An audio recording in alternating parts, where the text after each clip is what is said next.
There are nights out here when the wind quits, and the desert holds its breath like a church when someone slips in late. That's when the old hurt wakes, a low throb, like a horse favoring a bad hoof. I don't fight it anymore. I sit with it and let it talk. Men know me as the rancher who keeps to himself. Straight fences, guts that don't squeal. They don't see the empty plate across from mine. They don't hear the creak a room makes when the fire sinks low. I do. Anna used to hush that creak. She'd lay a shawl across my shoulders and say the world only sounds mean when you're tired. Winter took her quiet as a candle giving up its last inch of wick. I put her under the cottonwoods where the creek remembers how to sing. After that, I mostly talk to horses, good souls that answer with breath and patience. Some men run to town when sorrow gets loud.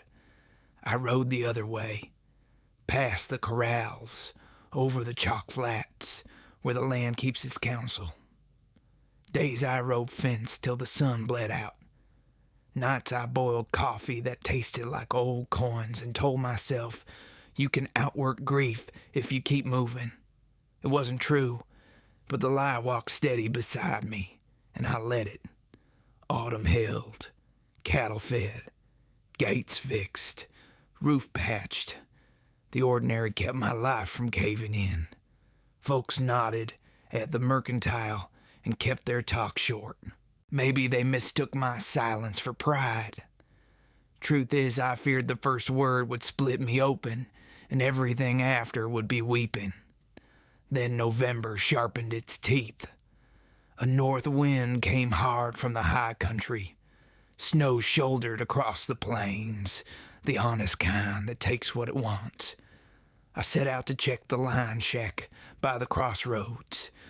A man can freeze quick out there if he misjudges his distance. The sky hung low as a barn roof.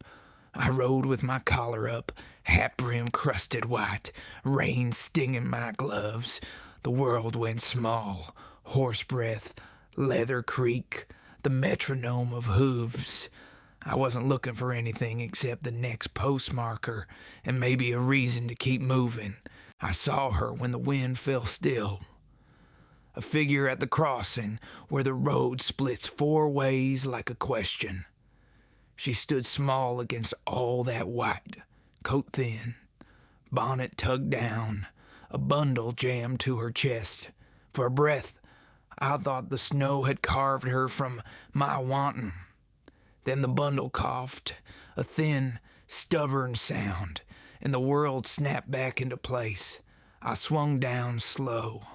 A man doesn't rush a skittish mare or a frightened stranger. Up close I saw what the cold had done. Cheeks bitten raw, lips cracked, eyes with too much winter behind them. The child against her was wrapped in a faded quilt, the kind you keep patching because the story sewn there won't let you throw it away. I'm lost, she said, soft as a sparrow falling. There's a sentence I'll know by heart.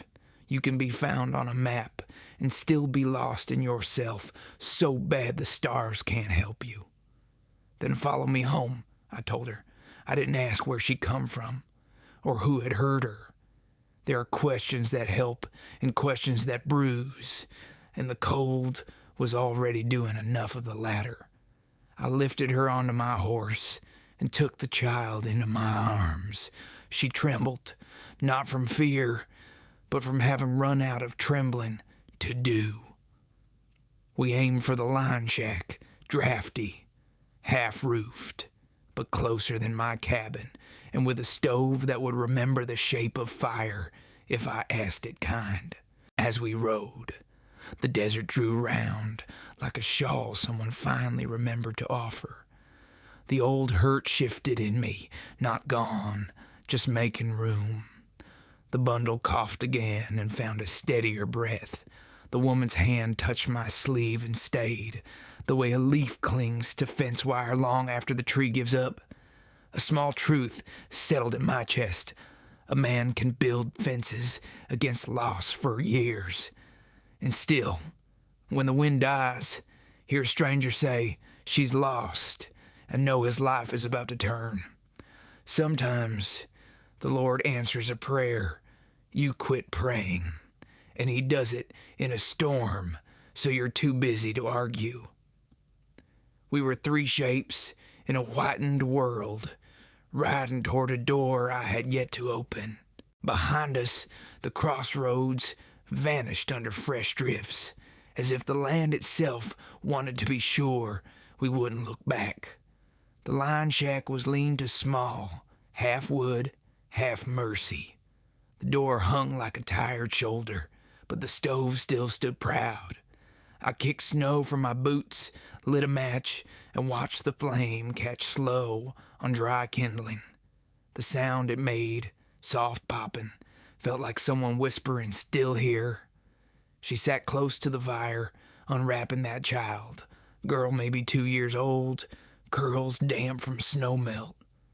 The woman's fingers shook, not from fear, but from work too long and warmth too sudden. She murmured something.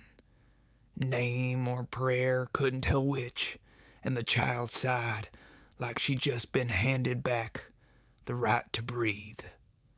"Name's Grant McCoy," I said, keeping my voice low so it wouldn't scare the peace we'd found. "Ruth," she answered. Then after a beat, "This here's Hope." Hope. The word landed heavy and light all at once. Folks don't name a child that unless they've needed the thing real bad. I poured coffee thin as creek water, cut it with a spoon of sugar I'd saved from better times, and handed her the tin cup. Her hands brushed mine, brief, rough, human. For the first time in a long spell, the room felt like it had more than one heartbeat. The storm hammered its sermon on the roof while we sat without talk. Outside was judgment, white and endless. Inside was the smallest kind of grace. Firelight crawling across the boards, steam rising off wet wool. Every so often she'd glance at me, as if measuring how far she could trust a man with the look of land still on him. I kept my hat on the peg and my thoughts quieter than the wind. When Hope finally slept, Ruth looked toward the door.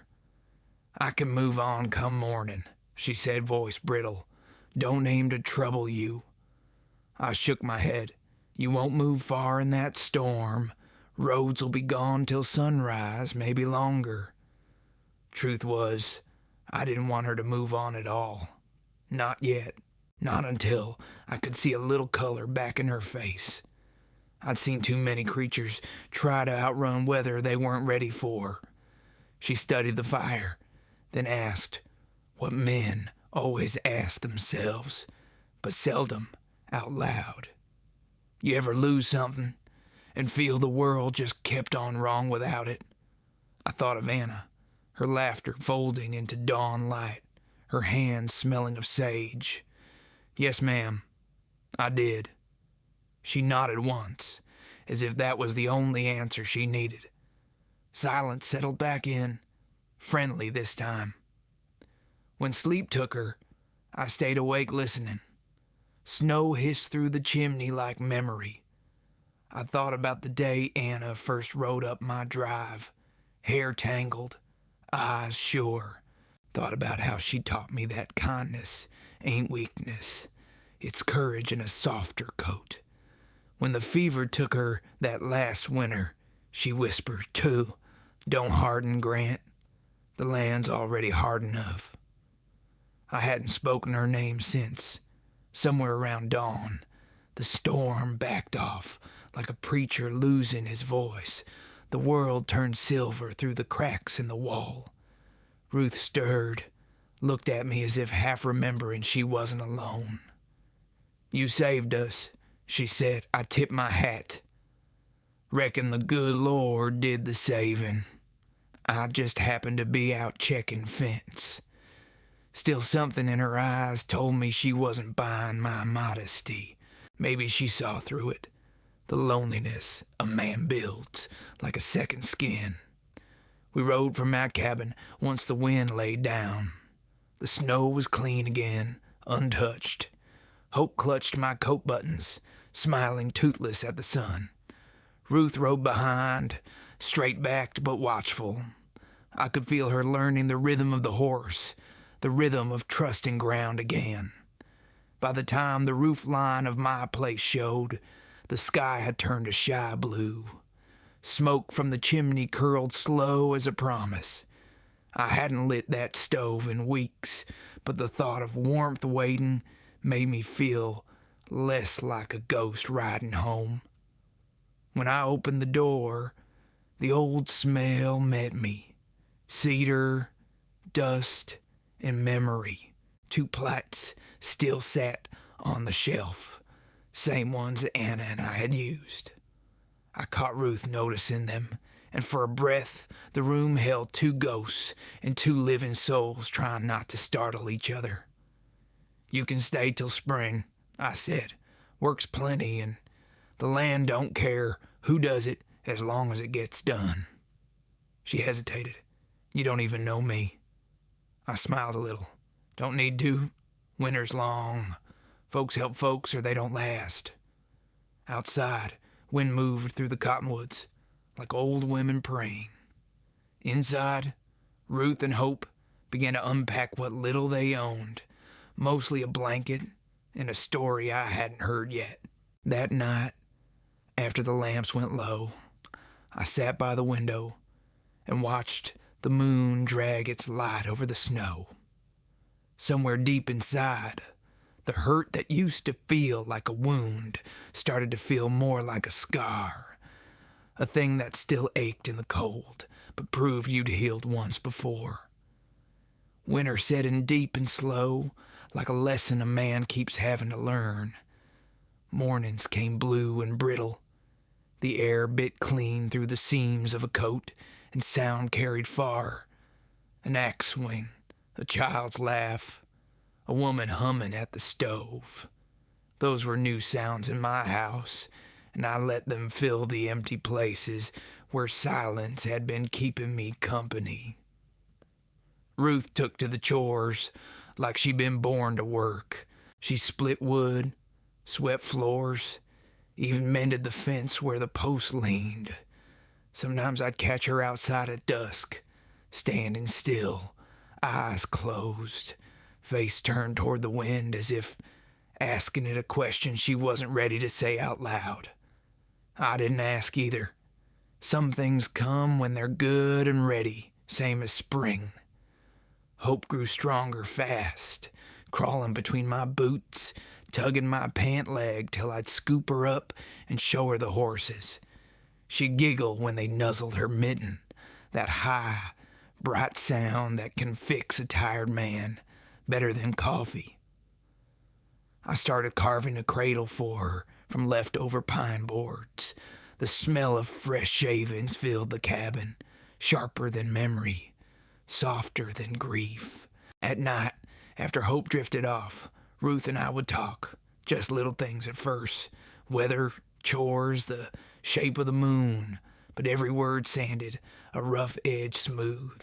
One night, she asked how long I'd lived here. "Long enough to forget why I stayed," I said. She smiled, small, tired, knowing. "Then maybe you were waiting on someone who'd remind you." That line settled in me like warm bread, but joy's a skittish creature. Soon as you reach for it, the past starts rattling its chains. Come February, the Reverend rode up. He'd heard talk in town, folks wondering what a widow was doing living under my roof. Said he was looking out for reputations.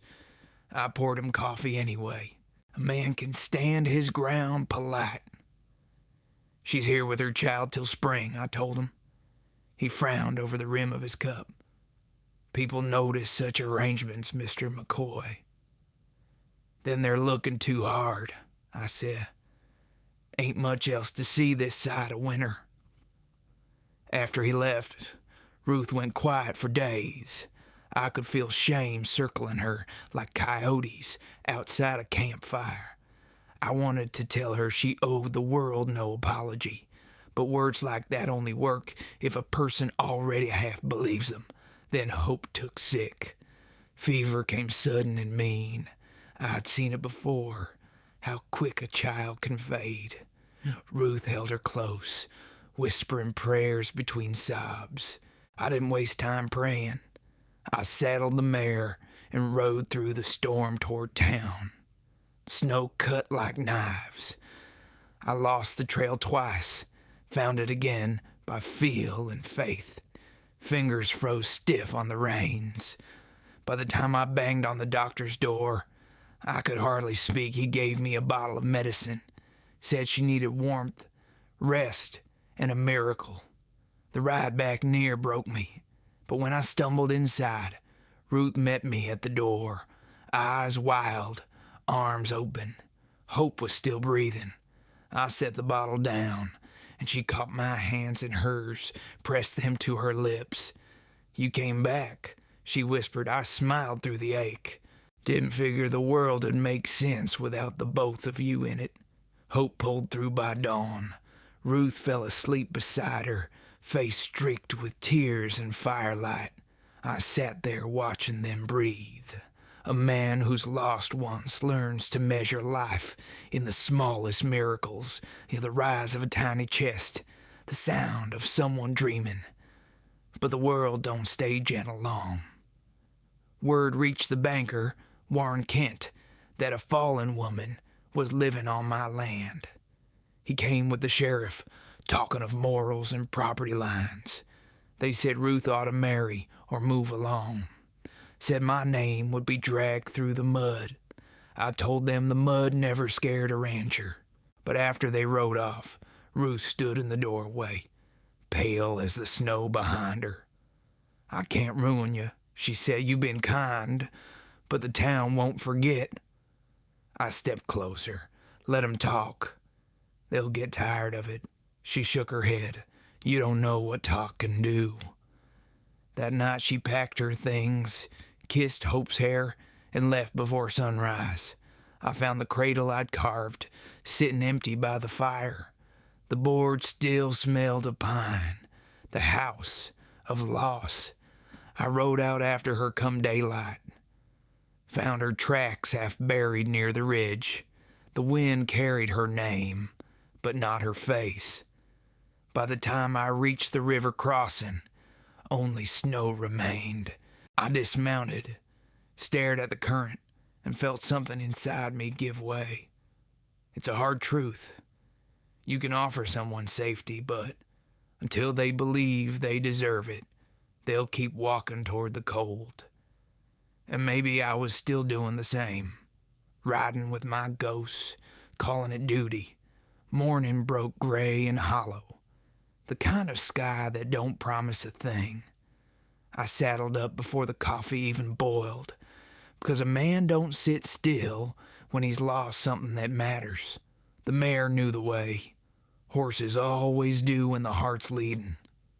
Snow had crusted overnight, hard enough to hold tracks, long enough to tell me Ruth hadn't made it far.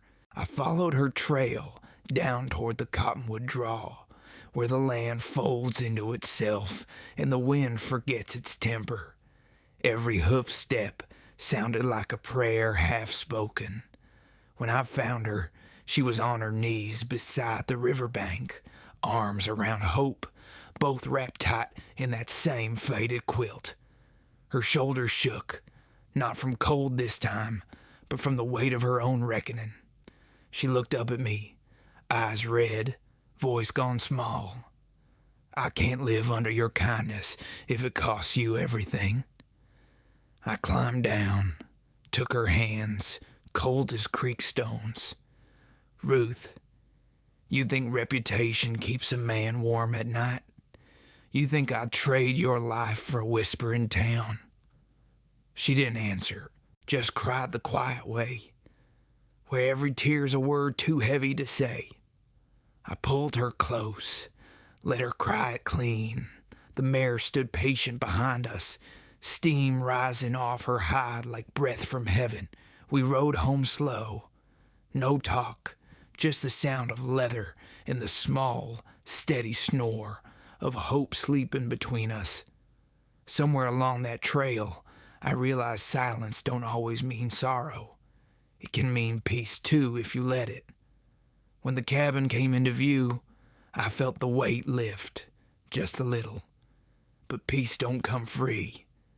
Not in a world that measures sin and gossip and grace and scarcity. 2 days later, Reverend Silas showed again, this time with Warren Kent and the sheriff in tow. They waited outside while I finished feeding the mare. I could smell the judgment before I heard it. "Grant," the Reverend said, "this can't go on. You're giving scandal a place to sleep." I brushed hay from my gloves, looked him straight. "She's done nothing wrong. You know that." "Appearances matter," he said. "Not as much as truth." Warren spit in the snow, mean little smile twisting his face. "You care for that woman? Marry her proper. Otherwise, we'll see her sent on her way." They thought they had me cornered, but a man who's already lost the only thing he feared losing don't scare easy. I told him I'd think on it, but the truth was already settled in my heart. That night, I sat by the fire with Anna's old Bible open on my knee. Between its pages was that pressed wildflower she'd once kept, a scrap of spring caught between words of grace. I ran my thumb over it, thought of her last breath, the way she told me not to harden, and for the first time, I understood what she'd meant. I rode into town next morning, Ruth and Hope following in the wagon. The streets were slush, the faces colder. Folks stopped their chores to stare. I tied off my horse outside the church, walked up the steps, and rang the bell myself. The sound carried clear across the valley. When the crowd gathered, I took Ruth's hand, felt it tremble once, then steady. "You all got opinions about sin and shame," I said. "But I've seen real sin. It's turning your back when someone's freezing in the snow. This woman and her child saved me as much as I saved them, so if you aim to judge us both. But you'll do it to my face." The Reverend tried to speak, but I was already reaching for the Bible. I read the lines from the book of Ruth, my voice low but sure. "Where you go, I will go. Where you stay, I will stay." The wind fell quiet after that. Even Warren lowered his eyes, and in that hush something shifted, like a door opening after a long storm. Ruth cried soft beside me. Hope clapped her little hands, not knowing why everyone had gone still. I reckon she felt it, though. The peace that comes when truth finally stands taller than shame. We rode home before sundown. The valley looked different somehow, like the land itself had decided to forgive. That night, I built a new fire. Ruth hummed while she laid Hope in the cradle I'd carved. I sat near the window, watching smoke curl toward the stars. Sometimes life gives you a second chance, but it don't come wrapped in ribbons. It comes looking like work, like forgiveness, like a woman who almost walked away. And if you're wise, you don't waste it. You hold it gentle and let it breathe. Spring came slow that year, like a man learning how to smile again. The snow left in small apologies, melting down into the creek till the ground could drink deep. The cottonwoods put on new leaves, shy and bright, and the horses started kicking higher in the corral, smelling the change. I reckon the land heals first, and then it teaches you how. Ruth filled the cabin with the sound of living, bake pans clattering, Hope laughing at dust motes floating through morning light. I'd forgotten how steady joy could sound. She'd hum sometimes, not any tune I knew, just something quiet that made the walls seem less lonely. Nights we'd sit on the porch, side by side, watching the sun ease down behind the ridge. She'd rest her hand on my arm, and I'd feel the pulse of it. Simple proof we were both still here. We didn't speak much about the day in town. Folks had gone back to their business, pretending they hadn't stood there judging. But I'd see small changes. Mrs. Doyle sending bread, the blacksmith tipping his hat when he passed. The West don't say sorry outright. It just starts acting better. Hope learned to walk that summer. First steps across the porch boards, little arms outstretched like she trusted the whole world not to let her fall. I watched her and thought about all the miles between what was and what is. Sometimes I'd catch Ruth watching me watch Hope, a smile playing at her lips that said everything words couldn't. We marked a year together by building a small corral for milk goats. Ruth painted the gate sky blue, said the color looked like forgiveness. I carved her name into the post beside mine. Didn't call it a marriage, though we'd stood before the Reverend months back and said the words. What we had was quieter than vows, steadier than paper, something built nail by nail, chore by chore, breath by breath. One evening, after putting Hope to bed, Ruth found me mending a bridle out by the fence. The moon was up, laying a pale road across the field. She sat on the rail beside me, the air carrying that soft scent of sage and smoke. "You still think about her?" she asked. I nodded. "Most nights, but it don't hurt the same. Feels more like remembering someone who taught me where the trail begins." "She'd be proud of you," Ruth said. I looked over at her, light catching her hair. Maybe she'd just be glad I stopped talking to ghosts. We laughed a little, quiet as the wind through the grass. Then she leaned her head against my shoulder. For a long while we just listened. To the horses, to the creek, to the peace we'd both thought we'd never find again. Later, when the fire in the house sank low, I walked out alone. The stars were burning clean, millions of them, same as the night I found Ruth at the crossroads.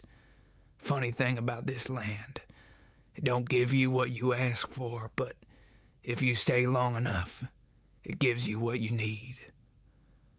I thought about that night. The snow, the silence, her whisper, "I'm lost." I'd said then follow me home. Truth is, I didn't know then she'd lead me home too. Sometimes when the world goes still, I hear that line again in the back of my mind. It reminds me how small choices can change a lifetime. How mercy once offered circles back like a horse that knows its stall. Now the house breathes easy. 2 plates on the table, both worn smooth from use. Hope's laughter runs through the rafters like light. And every night, before I sleep, I thank the Lord for the storm that brought a stranger to my door. Maybe love ain't about holding on tight. Maybe it's about learning to let go gentle, till what's meant to stay, stays on its own.